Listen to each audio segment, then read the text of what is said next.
it. The day you've been waiting for. I know you're nervous. So am I. My first game, too. Now it's time to go out there and put it on the scoreboard. Now it's time to see who has the heart. Now is the time to prove to yourselves and prove to everyone out there that even though you're locked up, you are somebody. You are worthy of something. And you're able to do something special that no one else in the world can do. Ready to go out there and take what's yours. Yeah! What you've worked hard for. Yeah! But one thing that a lot of people don't know that I want to share with you guys is when I was 22 years old, I came to this city for the first time. I was playing in the Canadian Football League, playing my first pro football game. I was playing for the Calgary Stampeders. We were playing the BC Lions. I was so excited. 2 days later, I got cut. The dream shattered, sent home with $7 in my pocket. I was like, wait, no, I got to play in the NFL eventually. Those are my big goals. That's my dream. You realize that playing in the NFL was the best thing that never happened because it got me here. So my point is, look, you're going to get your ass kicked. We're going to get the shit kicked out of us. You got to get up. You got to have faith that the one thing you wanted to happen oftentimes is the best thing that never happened. So have faith and just keep that in mind and keep plugging away.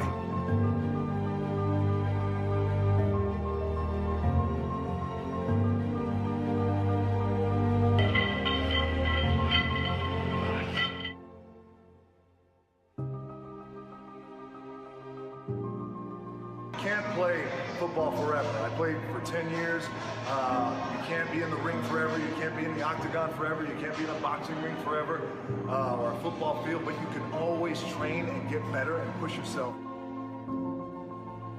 Just bring it. That's it. Just bring it. I say that in my everyday life in terms of my challenges and things like that.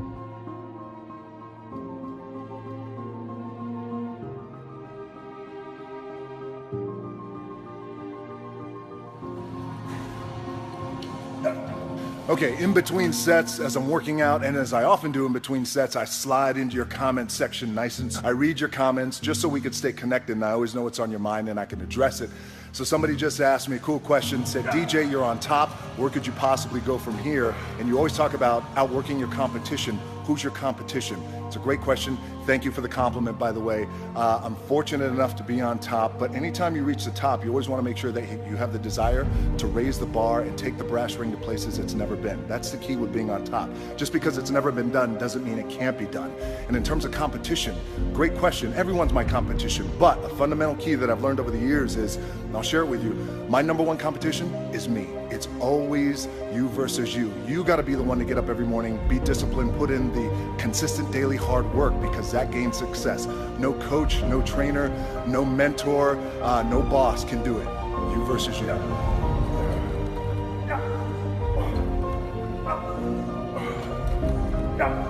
Double.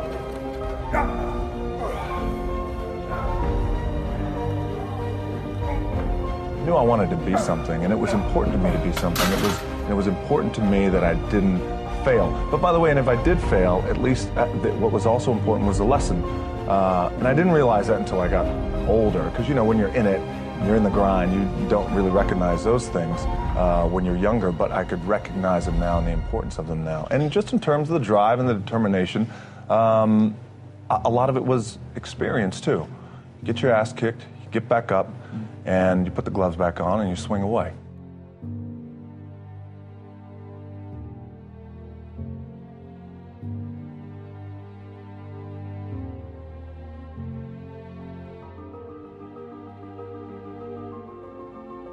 All right, Saturday afternoon, empty gym, the way we like it, tripping over here.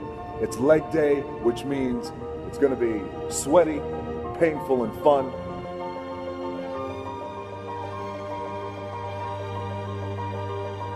They say that nothing good happens in the 4 a.m. hour. Well, I can guarantee you this, it's 4:45 a.m., it's still dark outside. Look at that, the lights just went out, and I'm getting ready to kill this AM cardio.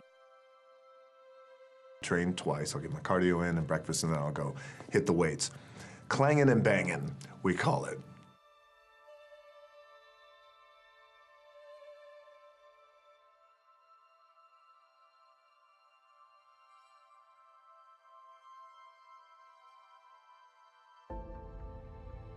know, the masters make the hardest things in the world look easiest. And in the moments where you push yourself, when no one else is around, those moments have a tendency to lead to success.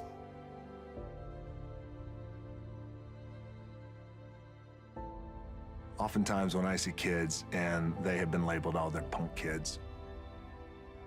True. But there's good in them. And we got to see that potential. And I enjoy that today, seeing the potential in kids just like he did.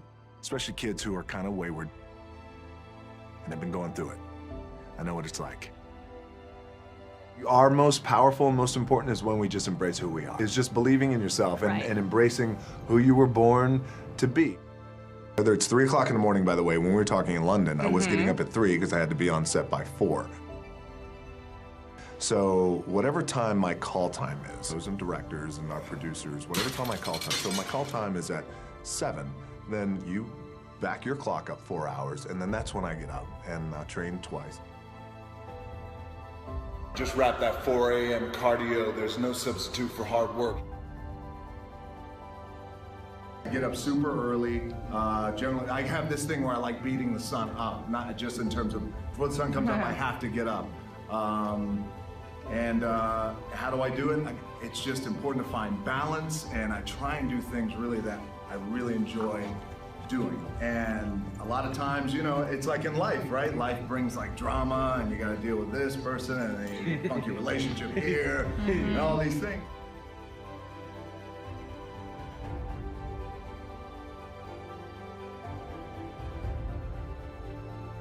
Work 12 hours a day, 14 hours a day, get up at 3 o'clock in the morning.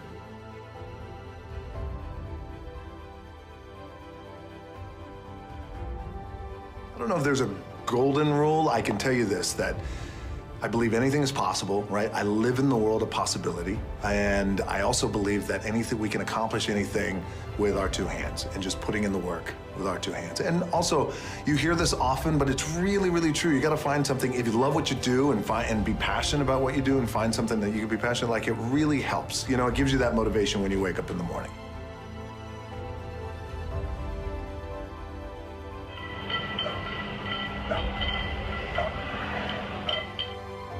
Consistently being told that whatever it is that you want to do, you've got to get after it. You got to get after it. There's no substitute for hard work. Hard work always pays. You know, those type of mantras over time.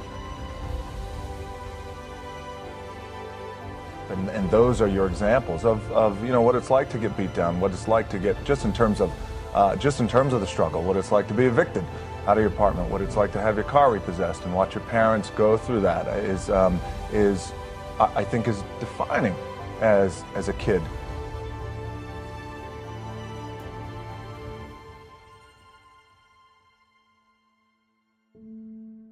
You know, I grew up, there was a period of time where I was making a lot of mistakes, David. I was getting arrested multiple times. By the time I was 16, I was arrested maybe 7 or 8 times, fighting theft, doing a lot of things that I shouldn't have been doing. I was really lucky that I had a couple of people who, along with my parents, who saw the potential in me even when I didn't see the potential in me. And it wasn't until I got older, had a little bit of luck, a little bit of success, that I started to understand the value and the power of someone giving back.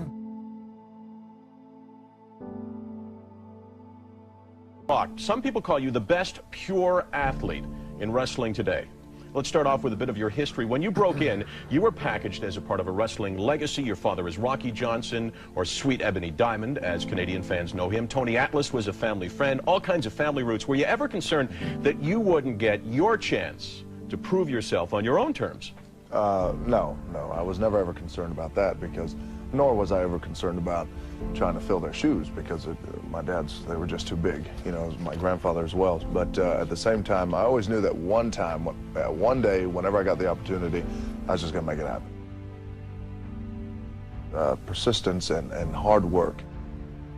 I knew one day it was gonna happen. When I made up my mind to get involved in the business that I have a passion for, that I grew up in, I knew that there's gonna be a time where the success will come.